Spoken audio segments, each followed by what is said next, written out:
Bonjour! Désolée, hein, la vidéo sort un petit peu plus tard que d'habitude. Ma box internet a décidé de faire grève. Voilà. Tiens, en parlant de grève, je sais pas si vous avez vu, mais la SNCF a décidé de faire grève à partir du 11 décembre de façon illimitée. Du coup, si, comme moi, vous avez un train à prendre pour Noël, eh bien, pleurons ensemble, hein. Bon, alors, le député Andy Kerbrat, vous voyez pas le... Non, si ça va. Le député Andy Kerbrat accusé d'acheter de l'argent avec ses frais de mandat. Lol, le déontologue de l'Assemblée saisi. Bon, d'après Mediapart, le député insoumis Andy Kerbrat, on avait fait une vidéo sur lui à ce sujet justement où il avait été pris en flagrant délit d'achat de substances à un mineur. Il n'y a rien qui va, évidemment c'est la LFI. Bon, et il se défend comme quoi, oui mais gna gna gna, je suis gay. c'est réel, hein. Il dit, oui mais je suis gay, voilà. Bon, et donc, en mode, on n'a rien le droit de lui dire parce qu'il est gay, hein, forcément, sinon, bah, c'est une homophobie, hein, oh, et ça c'est pas bien, faut arrêter. D'après Mediapart, le député insoumis Andy Kerbrat aurait utilisé ses frais de mandat pour acheter de la... Mi-octobre, il avait été pris en flagrant délit d'achat de 3 MMC et interpellé. Un mois après avoir été pris en flagrant délit d'achat de... Andy Kerbrat continue de faire parler de lui d'après Mediapart. Le député insoumis aurait utilisé ses frais de mandat pour financer notamment sa consommation personnelle de bidule. En réponse à ces révélations, la présidente de l'Assemblée nationale, Yaël Braun-Pivet, a annoncé ce vendredi avoir saisi le déontologue. Être député, c'est avoir un devoir d'exemplarité pété de rire. Elle dit ça à quelqu'un de la LFI, c'est génial. Les faits relatés par Mediapart concernant le député Andy Kerbrat sont d'une extrême gravité. Si les faits sont avérés, je saisirai la justice, écrit-elle sur X. Bon. Et un communiqué. Dans un article publié le journal Mediapart a fait état d'un certain nombre d'éléments au sujet d'une utilisation illicite par le député Andy Kerbrat de son avance de frais de mandat, notamment pour l'achat de produits stupéfiants. La présidente de l'Assemblée nationale en a pris connaissance avec stupéfaction. Elle était stupéfaite parce qu'il prend des produits stupéfiants. Ah! Pardon. Elle a immédiatement saisi le déontologue de ces faits.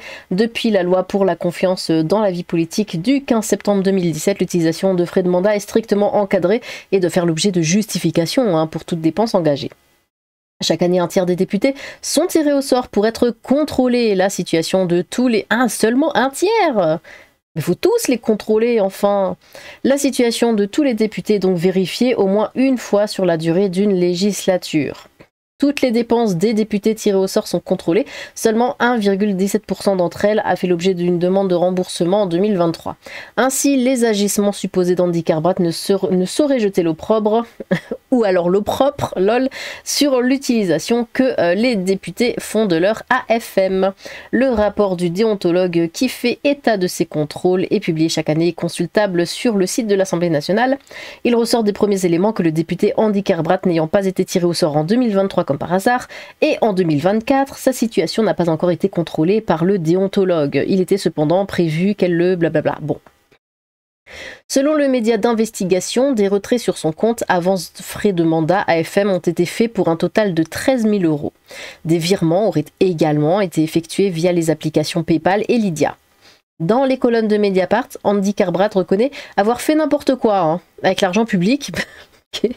Mais nie avoir utilisé l'ensemble de cette somme pour sa consommation de bidule.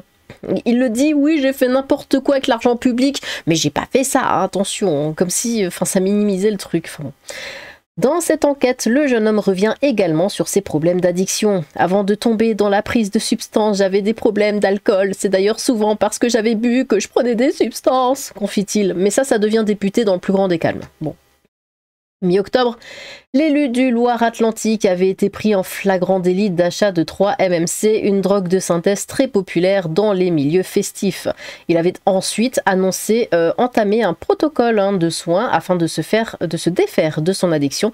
Cela lui avait valu le soutien de plusieurs élus de gauche. Mais bon, ça c'est un truc qu'il a, accepté, décidé entre guillemets, mais c'est une décision forcée parce qu'il a été pris sur le fait. Sinon, évidemment, jamais il n'aurait entamé ce genre de choses. L'élu est interné, d'après LFI. Il n'y a rien qui va chez eux, c'est incroyable. Andy Carbrat affirme qu'il n'a pas utilisé cet argent pour l'achat de bidule, et je le crois, a réagi samedi sur France Info sa collègue députée Aurélie Trouvé. Bon, elle ne se cherche pas des... Pardon. Aurélie Trouvé, elle dit, il se cherche pas d'excuses. Bah non, il les a trouvées. Ah non, je suis dingue là, nos limites ce soir. Il explique dans Mediapart sa situation de très forte addiction à l'alcool, je suis vraiment désolée. Puis à la bidule, c'est la situation de trop nombreux Français et Françaises, a insisté la parlementaire de Seine-Saint-Denis. Bon. J'aime bien comme ils font, vous savez, le parallèle. Oui, mais il y a des Français et des Françaises qui sont dans la même situation. Non, ces Français et Françaises ne sont pas députés. Tout simplement. Yael Braun-Pivet saisit le déontologue de l'Assemblée du cas Andy Carbrat. Il affirme qu'il n'a pas utilisé l'argent de ses frais de mandat pour acheter de la pilule. Défend la députée Aurélie Trouvé. Je respecte un député qui a été d'une sincérité exemplaire. Mec, alors pas ce qu'il dit. Ouais, en effet, je prends des substances et puis bon, alors j'ai fait n'importe quoi avec l'argent public, c'est vraiment le chaos total. Elle est, ah bah oui, bah dis donc, mais je le respecte, hein, il a été sincère, du coup je le respecte. Pourquoi tu respectes un mec pareil? Mais c'est incroyable, c'est incroyable. Donc si le mec là qui a fait n'importe quoi avec la petite fille là, l'avait juste dit, ah bah c'est bon, hein, faut t'avouer à moitié pardonner. C'est un peu ça, quoi. Elle a aussi évoqué les violences textuelles répétées que le député dit avoir subies pendant son enfance. Oh là là, oh pitié, non mais excusez-nous, quoi. Ah, j'aime pas ça. Non, non. Non, il est adulte. Il est député. Il a pas à faire ce genre de conneries, et il le sait. Donc faut pas venir, oui, machin, violence, bidule, quand j'étais enfant, en plus on peut même pas le prouver, le mec ça se trouve il dit n'importe quoi, déjà qui met le fait qu'il soit gay sur la table, oui mais je suis gay, donc monsieur, madame, j'ai le droit. Non, c'est pas comme ça que ça se passe. On a un combat politique à mener de ce point de vue-là, comment la société prend en charge ces Français et Françaises trop nombreux qui toute leur vie portent ce fardeau-là. Ils sont pas députés ces gens. A-t-elle ajouté, Andy Carbrat se soigne, il est même interné, oui parce qu'il a été forcé à le faire. Nous verrons à l'issue de ses soins ce qu'il en sera, a poursuivi l'élu, disant respecter sa sincérité exemplaire. Ah, il est exemplaire. Ouais, j'aime bien. Bon. Alors, par ici nous avons... Interpellé en flagrant délit d'achat de bidule à un mineur dans une station de métro parisienne, hein, c'était ça l'histoire du début, le député LFI Andy Carbrat a financé sa consommation. Il me saoule avec ses majuscules. Je crois que c'est, comment ça s'appelle, Alerte Info qui a commencé à mettre des majuscules partout comme ça. Et du coup, Serfia fait la même chose en mode c'est... Enfin, comme si c'était eux qui disaient oui, ce mot est important, ce mot est important. Ne réfléchissez pas, je réfléchis pour vous, quoi. Et ça me plaît pas du tout. Bref, le député LFI Andy Carbrat a financé sa consommation avec de l'argent public. Il a effectué d'importants retraits en cash, hein, souvent en pleine nuit, pour un montant dépassant les 13 000 €. Il se faisait également des virements sur son compte personnel. En août 2023, son compte AFM, avance de frais de mandat, présentait un solde négatif. Oui, c'est débile, hein, de tout mettre en majuscule. De 8 000 €. Dis donc. Pourtant alimenté de 4 700 € chaque mois par la trésorerie de l'Assemblée nationale. Ah, c'est dingue, hein. Le mec gagne 4 700 € tous les mois. Il a découvert de 8 000. C'est fou. Enfin non, c'est pas fou, c'est un drogué. Du coup, ils sont tous pareils, hein. Près de 25 000 restent non justifiés. Il admet avoir fait n'importe quoi et déclare concernant son addiction aux bidules de synthèse, comme beaucoup de gays de ma génération, parce que voilà, fallait le caser, hein, je suis passé d'une pratique ponctuelle à une pratique addictive. Voilà. Quel rapport entre le fait d'être gay et s'enfiler de la bidule et de la MDMA? Ouais, ma vie. Parce que voilà, si on dit oui, c'est pas normal, alors déjà on va être traité d'homophobe et de c'est ça, toxicophobe. C'est ça, toxicophobe. Je sais, vous pouvez pas me répondre là tout de suite, mais toxicophobe. Ah, je sais plus. Dites-le dans les commentaires, mais je sais qu'il y a un terme aussi pour ça. Je crois que c'est ça. Hein. Bon, bref. Député racaille, donc les gays sont des drogués. Mort de rire, la justification est limite homo. Ma vie. Faut le dégager de l'Assemblée nationale, filer la place à son suppléant. Bah c'est vrai, quand on l'entend, c'est comme s'il disait que tous les gays faisaient ça, quoi. lui balancer une injonction de régler sous 72 heures le découvert de son compte AFM plus régler tous les frais injustifiés, puis lui mettre une inéligibilité jusqu'à ce qu'un médecin dise l'inverse et basta. Sa justification catastrophique à la fin, on rappelle que c'est notre argent. Par contre, les militants RN en commentaire qui sont plus indignés par ça que par le procès du RN concernant un détournement de plusieurs millions d'euros, c'est le summum de l'hypocrisie. N'importe quel chef d'entreprise fait l'objet de 1000 contrôles et tombe pour abus de biens social pour un resto à 80 euros. C'est honteux. On va voir si les juges sont aussi sévères que François Fillon. Bref, je voulais vous montrer également un petit témoignage, voilà, d'un homotextuel, voilà, homotextuel neurodivergent et critique du genre. Bon, esprit critique, pas finalement. Finalement, on va s'arrêter là. Non, c'est assez intéressant ce qu'il dit. Esprit critique contre le néolibéralisme, la misogynie, l'homophobie et la psycho... Ah, c'est oui, bah c'est ça, c'est psychophobie. C'est pas... Attendez, c'est ça Non, c'est toxicophobie. C'est pas la même chose. Oh, je sais plus avec tous leurs termes. Bon, bref. Écoutez, on va voir ça. Donc il dit, comme beaucoup de gays de ma génération, ou l'homophobie décomplexée, Andy, j'ai ton âge, moi et mes amis, on ne se drogue pas pour s'envoyer en l'air. Par contre, on fuit les mecs comme toi, et pas parce que vous êtes des gays. On vous fuit parce que les chemtextes comme toi, vous avez tous le même profil, col blanc, parisien ou vivant dans une grande ville, riche, narcissique et inconséquent. Ce genre de mode de vie ne remet pas en cause tes conditions de subsistance.